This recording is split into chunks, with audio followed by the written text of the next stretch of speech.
నమస్తే గురూజీ. నమస్కారమ్మా. గురూజీ, అసలు మరుగుమందు అంటే ఏంటి? నిజంగా ఉంటుందా? అది ఉంటే ఒకవేళ అది మనకి పెట్టారు అనేది ఎలా తెలుస్తుంది? తప్పకుండా తల్లి. ముందుగా శ్రీ మహాగణపతి దేవతాభ్యో నమః. చూసే వీక్షబంధువులకు అందరూ కూడా నమస్కారం.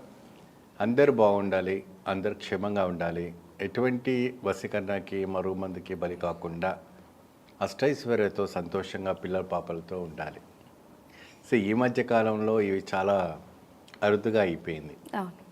సో మెడిసిన్స్ దొరికేటట్టుగానే మరుగుమందులు కూడా అంటే మరుగుమందు అనేది ఈ మధ్య కాలంది కాదమ్మా. అది మనకి త్రేత ద్వాపర కలియుగం నుంచి ప్రారంభం నుంచి కూడా ఉన్నవంటి రాజులు మహారాజులు చేసేవంటి ఒక ఆచారం. ఒక రాజ్యం ఒక రాజ్యాన్ని మనం తెచ్చుకోవాలంటే ఒకళ్ళు ఉన్నవంటి దాసులు ఉంటారు.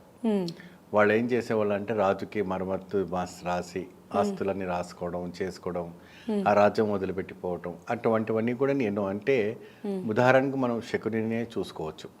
శకుని చేసిన వంటి ఒక ఆలోచనలు ఈ రోజుల్లో ఎవరు కూడా చేయకపోవచ్చు. ఆయన ఇంత పెద్ద విలన్ ఎవరు ఉండకపోవచ్చు. కానీ శకునిని పూజించే వాళ్ళు కూడా ఉన్నారు. శకునికి ఒక ఆలయం కూడా ఉంది కొన్ని ఊర్లలో. సో వాస్తవానికి ఏదైనా నిప్పు ఉంటే కానీ పొగ రాదు, పొగ ఉంటేనే నిప్పు రాదు అని ఒక సామెత. సో అక్కడ నెగిటివ్ రోల్ లేకపోతే ఇక్కడ మీకు పాజిటివ్ రోల్ రాదు, అంతే కదా. సో కాబట్టి ఎవరైనా కూడాను చేసే అంటే ఈ మరుగుమందు ఎందుకు పెడతారు? భార్యాభర్తలకి, ప్రేమికులకి, మరి ఎవరికైనా ఇష్టమైన వాళ్ళకి, లేదంటే ఇంకా ఏదైనా ఆస్తులు బాగా ఉందంటే వాళ్ళకి ఈ మరుగుమందు పెట్టడం వల్ల ఏం జరుగుతుందంటే ప్రాణాలే పోతాయి. ఎందుకు పోతాయి, ఎలా పోతాయి அப்படிంటే ఎప్పుడైనా కూడా వాళ్ళు మాంసంలో పెడతారు, లేదంటే ఇంకేదైనా పదార్థాలు పెడతారు. అది లోపల పోయిన తర్వాత అది ఒక గుడ్డులాగా తయారయ్యి దానికి వెంట్రుకలు వస్తాయి కడుపులో. ఆ గుడ్డులో వెంట్రుకలు వచ్చిన తర్వాత అది ఎప్పుడెప్పుడు కూడాను అది డెవలప్మెంట్ అవుతూ ఉంటుంది, దానికి ఆ ఒక శక్తి పెరుగుతూ ఉంటుంది. అప్పుడు ఆ మనిషి పిచ్చోళ్ళలాగా అయిపోతాడు. ఆ స్త్రీ కానీ పురుషు కానీ ఎవరైతే ఉన్నారో ఆ ఒక మరుగుమందికి బలి అయిపోతారు. ఆ గ్రోతింగ్ అవుతుంది. అవి ఆ బ్లడ్ వామిటింగ్స్ అయి చనిపోవడం అని జరుగుతూ ఉంటాయి. ఇది చాలా ప్రమాదకరమైన వంటిది, ఇది నిషేధించవలసిన వంటి విషయం. ఈ మరుగుమంది అనేది నెత్తికి పెడతారు, కడుపులో భోజనాల్లో పెడతారు, ఒంటికి పూస్తారు. మీ బట్టలను తీసుకెళ్ళి వశీకరణ చేసి దానికి మరుగుమందు పెడితే ఆ వస్త్రం మీరు ఎప్పుడైతే కట్టుకున్నారో వాళ్ళకి వశం అవుతారు. అనేక రకమైనటువంటి ఈ తంత్ర సాధనల్లో ఇటువంటివన్నీ సర్వసాధారణమైనటువంటి రాజతంత్రం. ఇదంతా ఆ రోజు నుంచి వచ్చేవంటి ఆచరణ, ఈ మధ్య కాలంలో కాదు. ఈ రోజుల్లో అంతే టెక్నాలజీ పెరిగింది. ఒకసారి పెడితే కంపల్సరీ ప్రాణహాని వరకు వెళ్తుంది. అయితే విరుగుడు కూడా చేసుకోవచ్చు. విరుగుడు అంటే కక్కించుకోవచ్చు. మీకు మందు పెట్టారు కాబట్టి వాళ్ళు పోసే పసరులో అది బయట పడిపోతుంటుంది. అది కొన్ని ప్రాంతాల్లో ఉన్నాయి, మందు తీసేవాళ్ళు ఉన్నారు. అది తీసేస్తే ఆ గుడ్డు బయట పడిపోతుంది.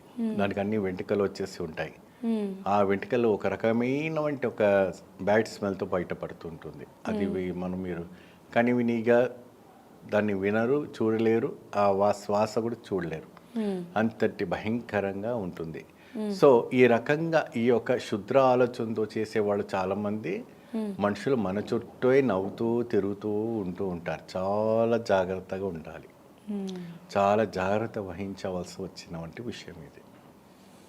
అసలు మీరు చెప్తుంటేనే నాకు ఇలా గూస్ బంప్స్ వస్తున్నాయి గురూజీ. అంటే దీనికి విరుగుడు కూడా చేయడం వల్ల అంటే ఎప్పట్లా నార్మల్గా అయిపోతుంది? విరుగుడు అంతా మేము చేస్తాము. వాళ్ళకి ఎటువంటి వశీకరణ చేసినా, ఏ తంత్ర సాధన చేసినా మన కేరళ సాంప్రదాయం ప్రకారంగా మన కేరళ సాంప్రదాయం వంటి తంత్ర సాధన ద్వారా వాళ్ళని విరుగుడు చేసి వాళ్ళని మామూలు మనిషిగా చేస్తారు.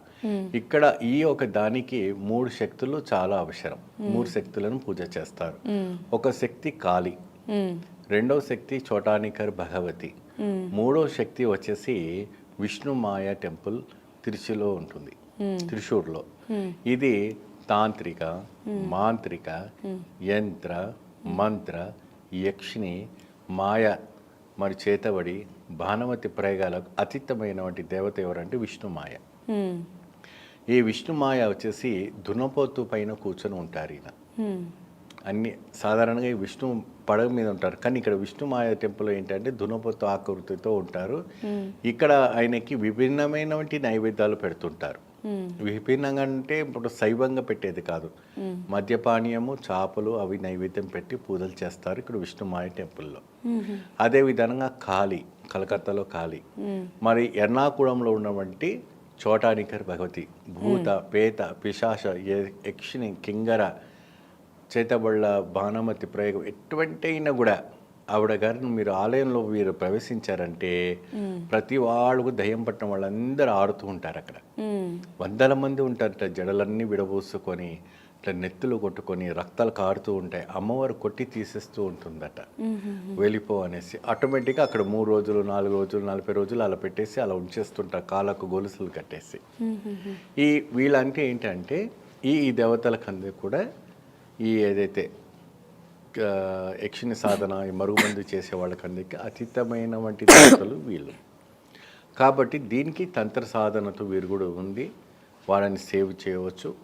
వాళ్ళు ఎన్ని రోజులైంది వాళ్ళకి ప్రయోగం చేసి, ఎన్ని సంవత్సరాలైంది ప్రయోగం చేసి అవన్నీ కూడా చూసుకొని వాళ్ళకు వీరు కూడా చేస్తే అతీతమైన వంటి ఫలితంతో సుఖంగా ఉండడానికి అవకాశం ఉంటుంది. ఓకే గురూజీ, చాలా చక్కగా ప్రతిదానికి సొల్యూషన్ చెప్తున్నారు.